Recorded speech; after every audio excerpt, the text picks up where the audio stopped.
Obviously, the BBC is a huge broadcasting company.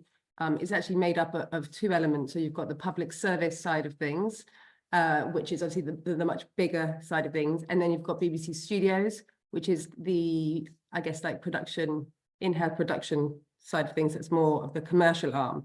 And Tom can talk a little bit more about studios. But it is a huge, and I still can't get around it, like get over it sometimes, how big the BBC is. So yes, there are, you know, lots of your kind of typical roles in production and journalism and, you know, on-screen talent and commissioners. And all of those roles, you know, we are kind of available and they're all across the UK and international. But it's also a company at the end of the day. It's an organization that needs to run. So we have, you know, huge departments in tech and product. We do a lot of work around accessibility and assistive tech, legal, finance, strategy, partnerships, like it's never ending. And this morning, because I knew you were going to ask me this question, I went to look at kind of like what are the jobs that are kind of currently on the BBC career site. And I think this, and this is a small selection of these, shows you how diverse the roles are in the BBC. So you have, there's a data analyst role, there's a makeup assistant for casualty, there's a strategy manager, there's a journalist in Washington, DC, there's an electrician role. So varied. And I think, and we wanted to kind of stress that point because, like I said, a lot of people will think, oh, well, I'm not a creative or I'm not into production. But the BBC, there's very few roles the BBC doesn't have. So yeah, if you are into like law, you know, we have a legal department, HR, you know, all of those things. It's very vast.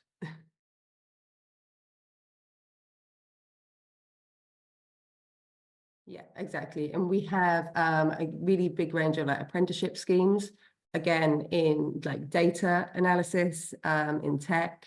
So there are a lot of schemes at that entry level, but all the way up to kind of mid to senior level as well. I just saw a question that just came in super quickly that was like, how many roles go externally? The majority of our roles now do tend to go externally. I think last year there were over 1,000 roles.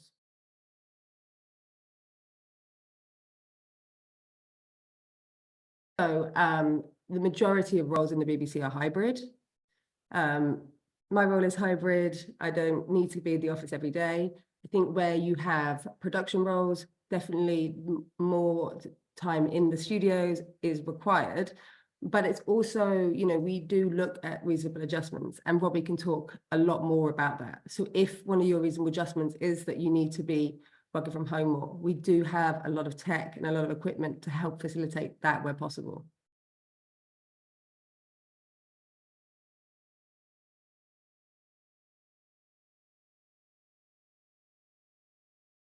I've been a disabled person applying for jobs. I've asked these questions. And I think for me, it's always better to ask these questions at a big organisation like the BBC, who has got the processes, the policies, the equipment, the technology in place to make this happen, rather than asking at perhaps a small employer. That, you know, obviously there are going to be some roles at the BBC that you can't do from home. For example, a camera operator, you know, someone who's got to be filming a production as it's happening. There are going to be some roles where it just isn't possible to have home working.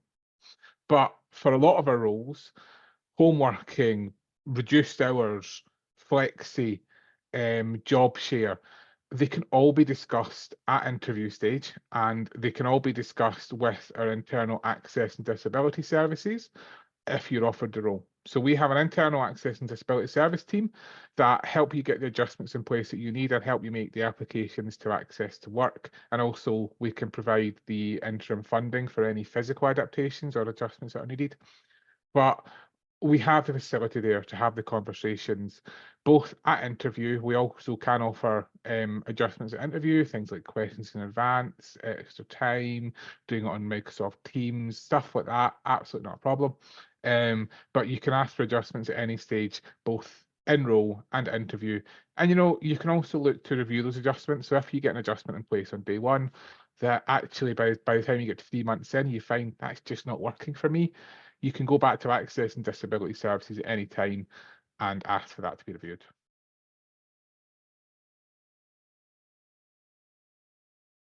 So BBC Extend is our positive action employment programme.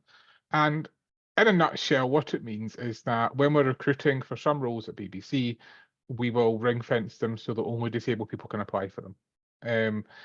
So those roles range from, so when I say CPF band, it's our corporate performance framework. So it's how we grade a job. So A is entry level, F and senior leader is sort of more experienced senior leader roles. So we have roles right from A up to E at the moment that have been out. I've not quite had that F1, but I'm working on it.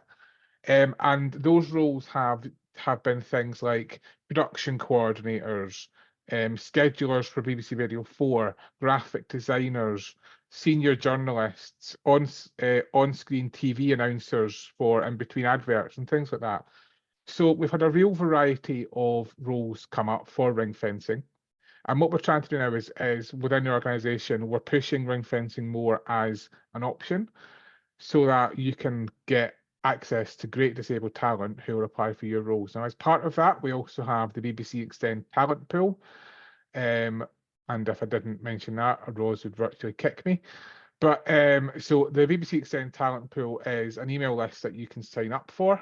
And it means that when BBC Extend roles ring fence for disabled people, when they are released, we send them out to that mailing list so you get to know about them straight away. And we also advertise things like this event or the upcoming open days that we're doing across the UK. So BBC Extend exists to get more disabled people into the workplace at the BBC, and we do that by ring fencing roles that only they can apply for.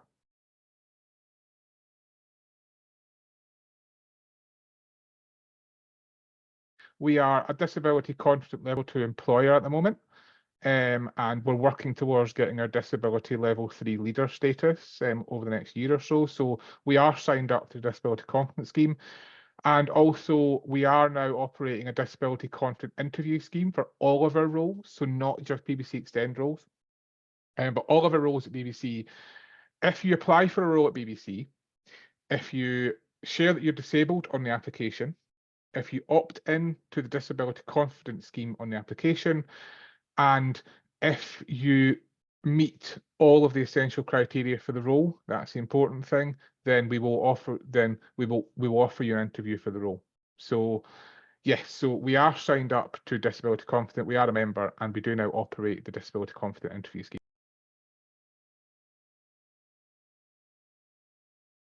So I've always felt creative, and it felt like this is something that I wanted for my future and my life, but it always felt not possible because, being in school, I struggled a little bit more with reading and writing, and and at the time I didn't even know I had dyslexia or ADHD, and I'd find myself, for example, my teachers used to say that I'd start writing stuff and it'd sound amazing, and then by the end they could tell my attention was like I was losing the attention for it. So but yeah, I sort of had to go on this discovery journey and find out about myself, because I knew I was capable. I just didn't know how in this world that we live in.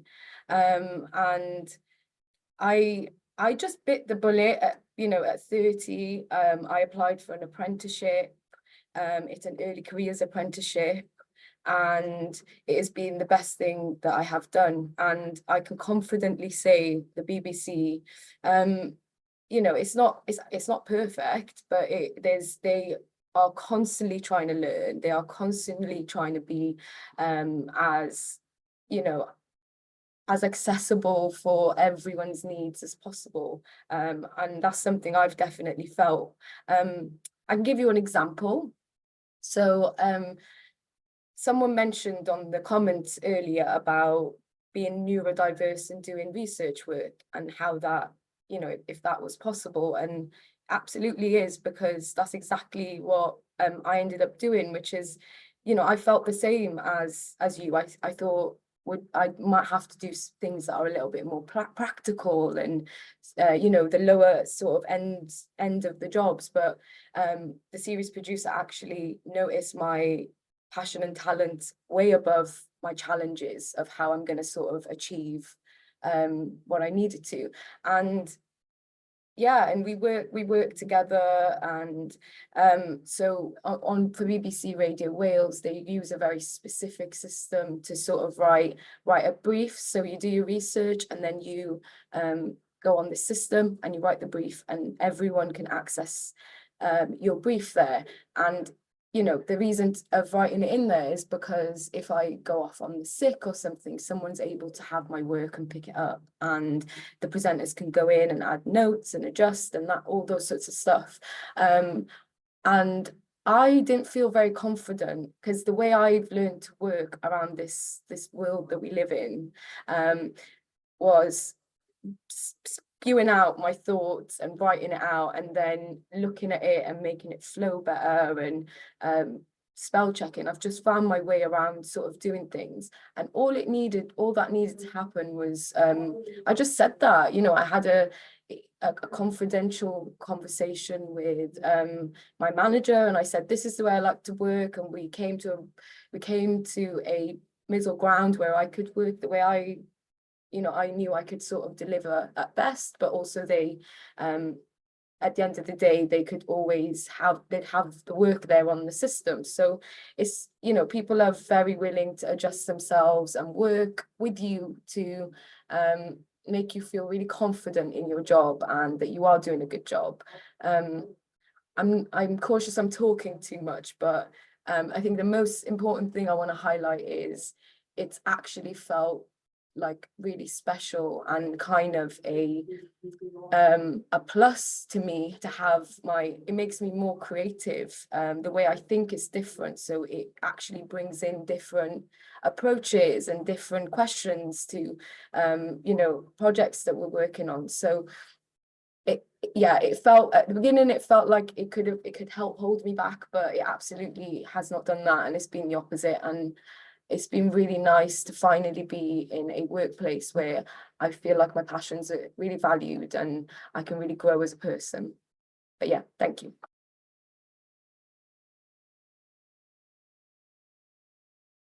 When I came here, I was initially quite nervous to, you know, share my things that made me, you know, at the time I felt that were holding me back a little bit, but no, they were very, very willing to listen, and made me like, there really is a feeling of a family here, and you can be very honest and transparent. And actually, Mohammed, there's a lot more people that relate to you than there isn't. And you know, it's a creative environment which helps. But yeah, actually, after I had that conversation, one of my managers went off and bought some coloured paper notebooks for my dyslexia, so I can, so sorry, what I'm trying to say is no, the answer is no. They actually made me feel very comfortable and went above and beyond to cater to my needs, even though it might seem like a simple thing, but that notebook has really helped me to be better at my job, and I didn't have to ask for those things. We had a panel event talking about dyslexia, and we had a series producer on it who for years has masked the fact he's dyslexic, you know, and very much not spoken about it. And then you realise one day that working in the media industry, it's about telling stories through pictures and not words. And he immediately was like, that's exactly what my dyslexia brings to the party in a way. So for him, it was a real light bulb moment that made him think, actually, having dyslexia isn't a you know, isn't a negative. Actually, in my role, it makes me what I am. It makes me, you know, it's got me to where I am today. My journey, I came into the BBC on the Extend scheme, actually. So I've heard a little bit about that earlier, back in 2006. Before that, I was working at the National Exhibition Centre in Birmingham. We're in procurement and yeah, like got a placement on Country File for 6 months, and I've been here ever since. But, you know, the BBC has given me the opportunity. Started in Birmingham, as you can probably tell by the dodgy accent, and then, you know, I'm now working in Bristol, but on attachment up in Salford. So it's given me the opportunity to work in different places for different departments, and gain knowledge and experience of different how different teams work. I think if I'm being truly honest, when, you know, the first few years of working at the organisation, I found career progression quite difficult. I felt like, you know, I came in at a very kind of junior level, and you know, there wasn't necessarily maybe the understanding of how maybe to get the best out of me as an individual. But I definitely think that's changed in recent years. And I think it's, you know, I think, you know, the opportunities now that are available are really good. I think the Extend scheme has very much moved on to kind of the next level, which I'm sure Robbie will discuss later. But yeah, and I feel kind of you know, I've been promoted in the last couple of years. Obviously, you know, working it for the staff network, it's given me kind of a different perspective of kind of the inner workings of how studios works, and the things that are going on with Rozana and her team, and then the kind of the studios equivalent to that. So yeah, I think it's definitely going in the right direction. In Bristol, we've just moved to a different site, which is like very open plan, very accessible, whereas the site we were on previously was kind of converted Victorian houses, which was quite difficult from a wheelchair user's perspective. So it's things like that I think are definitely kind of changing and making the BBC more inclusive, and you know, and giving people greater opportunity within the organisation. It's really difficult in our industry. It's hugely competitive. You know that there's you know, a lot of people lining up to take your job. You know, and I think the mindset when you're in that sort of environment is you don't want to make a fuss. You don't want to, you know, you don't want to make yourself out to be different to everybody else. So I think it was a bit of a white elephant, I think, for my first few years, where I didn't really want to discuss it. I think, and then I think line managers didn't feel confident and maybe didn't have the knowledge and experience to come to you to kind of speak to you about it. So we've actually, we're in the middle of launching at the moment. It's called the Disability Passport, but we're changing that to the Inclusion Passport. So this is a document that you create, you have with you at all times, and you can pass on to your line manager when you start in a new team, so that basically in that document, it's got all about your disabilities and what that looks like on a good day and what that looks like on a bad day.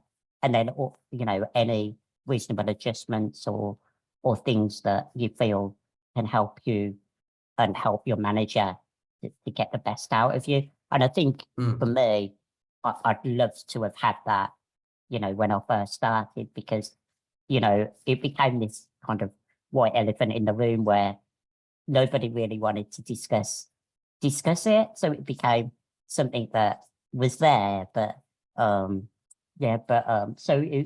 I'd say it's only in the last maybe 6, 7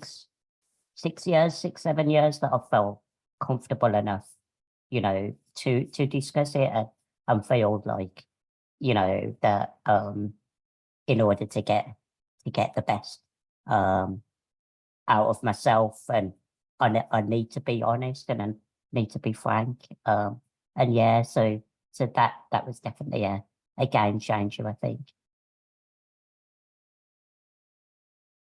What the inclusion passport does is you can pass that document to your line manager, and then they can take it away, read it, do some research, maybe if they want to, and then, you know, and then there's not that awkward initial conversation. It takes that away.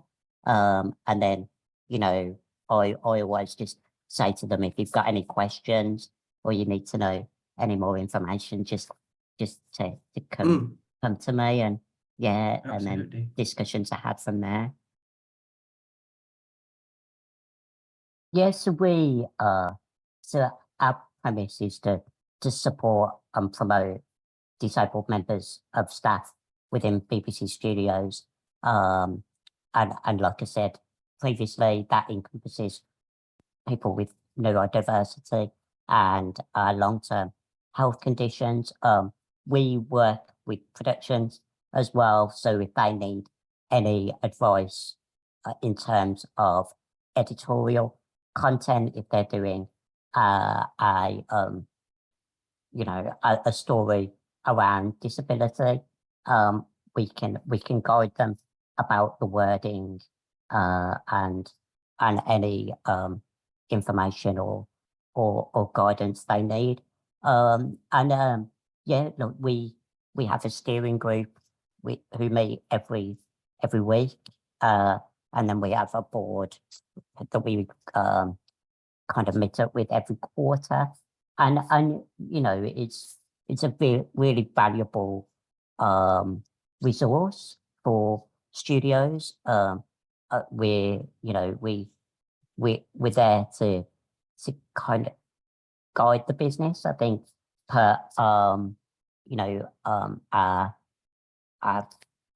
Tim Davey has got some targets, ambitious targets that we want to meet, and you know, our job is to make sure that we help achieve those targets, and you know, and kind of put a gentle pressure on the organisation to keep progressing and keep going in the right direction. So yeah, I've loved being a part of it. It's great to be a kind of allows me to have a different perspective. Absolutely. And yeah, so yes, we're always looking for members and advocates. So and that's important. It doesn't, you know, advocates are as important as disabled members of staff. So a lot of our steering group aren't disabled, but want to gain more knowledge and experience of disabled matters. So they come to our group to learn and be ambassadors for us within the organisation. So they're as vital to us as disabled members of staff. So I think one of the big top tips I say is and some of this stuff might seem obvious, but a lot of people don't do it, which is read the job description fully and make sure that you understand it. And don't just copy and paste an application form that maybe you've used like 5 or 6 times. So really make sure that that application question or cover letter or CV really is tailored to the job that you're applying for. Don't try and shoehorn answers in to meet all of the criteria. I think often what managers are telling us is that the criteria that's on the job description, that is the absolute gold standard. But if they can find someone with most or some of those skills, that is equally as good. So tell us what you can do and tell us what your experience is, but don't worry too much if perhaps you're not meeting every single point in the job description. We want to see, you know, and get a feel for, you know, as much as you as possible. So, you know, give experience-based kind of evidence, and that could be work experience that you've done, but it can be your volunteering experience. That could be your hobbies. Like we want to really get a picture of who you are. So not every single thing needs to relate to, you know, you've done this in this job and this in this job. It could be, you know, something that you're interested in. An example of that might be if you are looking for a job that's in like the music team or within sync. Maybe you build your own playlists on, you know, and you share that amongst your friends. Like that is experience. You're creating something, you're sharing it, you're putting time and effort into it. So that is a transferable skill that you could apply to a role like that. You know, I think when you're applying for a role, tell us what adjustments you think you actually need. I think that's the other thing, and that don't be worried about what you think we can give you. Tell us what you actually need, and if we have if we need to have a discussion with you, then we will.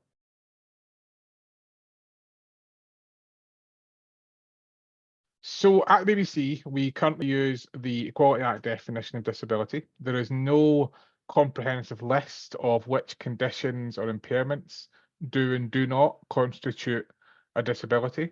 It is how does your condition and impairment impact you on a daily basis. So if you have a condition or an impairment that makes you disabled, then that is what we consider you be disabled as.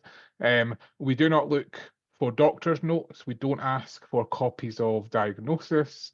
We just ask you to tell us, do you consider yourself to be disabled? And then we go from there.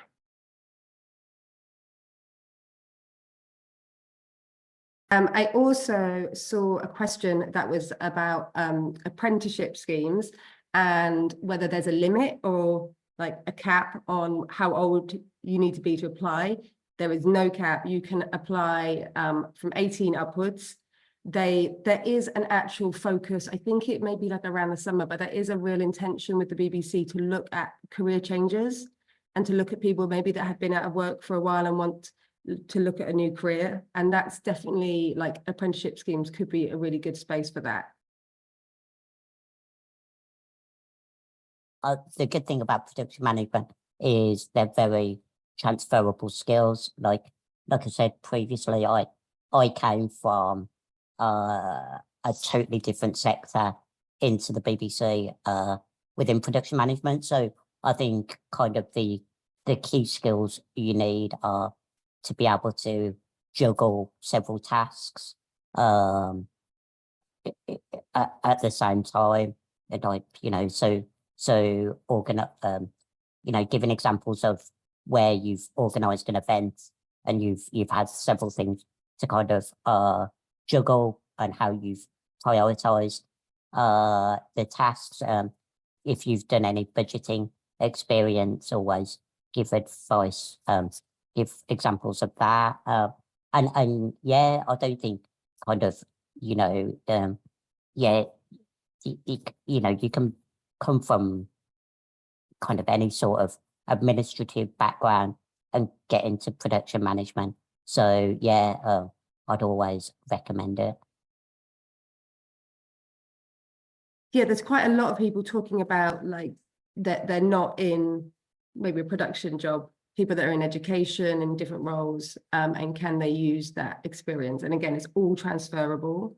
You know, a lot of these, you know, for example, Tom's job, you know, they admin and organization and project management, there are skills that you can learn in many different jobs, and it's just about applying it to the role that you're applying for.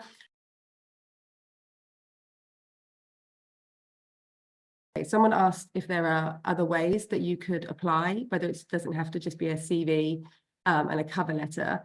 And again, that is often maybe what we ask for, but if it's that you need to do that in another format, so whether that's in a video format or audio format, you can request that even at the application stage. So it's reasonable.adjustments. I can put it in the group, in the chat, reasonable.adjustments@bbc.co.uk.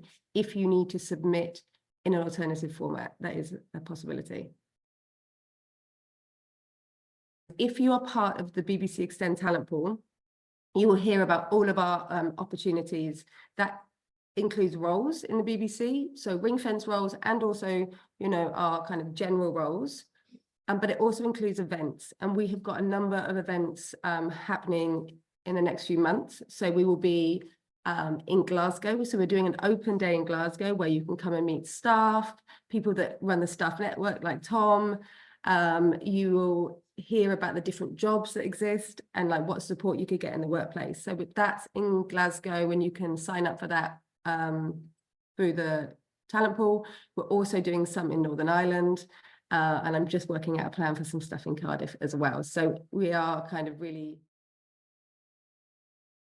We've got quite a new office, and you know, we're able to host a lot of people with additional needs, and I just want to say that it's really helpful to the company to have people with loads of different adjustments and needs, because you know, a lot of people here don't know what the adjustments that are needed. For example, we had someone from the scheme Tom runs who came and they worked with us in BBC Radio Wales, and he he pointed out that people kept leaving the disabled toilets doors closed, which meant that he couldn't be you know, he couldn't freely use the toilet. He always had to have someone with him to help him open the door. So that was sort of passed around the building, and it's become a really important thing that we all really, you know, take extra care and make sure that we do keep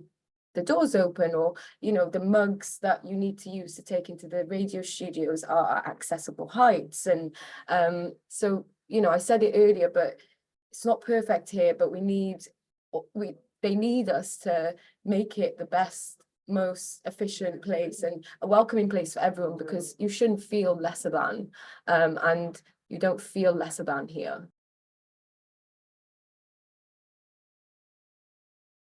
I think the favourite thing for me is the variety of roles and the opportunity that is available. I think there's very few organisations now where you can develop a career rather than just a role, and I think the BBC is definitely one of those organisations where you can develop a career in.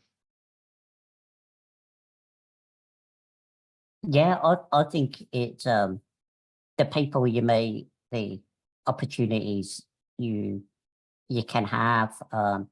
You know, there's it was mentioned before we started. You know, there's a department for everything in the BBC. So it's you know, no matter what you're interested in, no matter what your skills and knowledge, no matter what your passion, there's definitely something here at the BBC for you. Yeah. For me, it's about the BBC isn't perfect. You know, we haven't got it sussed. We haven't got it all in place and, you know what we're doing all the time. But it's always open. It's always looking to develop, to improve, to get better, to learn. And, you know, to be in an organisation that is willing to do that, it's very, yeah, it makes you feel proud to be part of it. I have to say, I got to echo what Robbie said. It feels like a career. It feels like there is so much happening, so much going on. And, you're only at our arm's reach away from, you know, doing anything you would want to do. And also, if there's something a story that you're passionate about telling, this is the right place to tell it. You know, I've been so lucky to share some really big and important stories and make some changes because of me just being able to say this is something I'm passionate about. That's really exciting.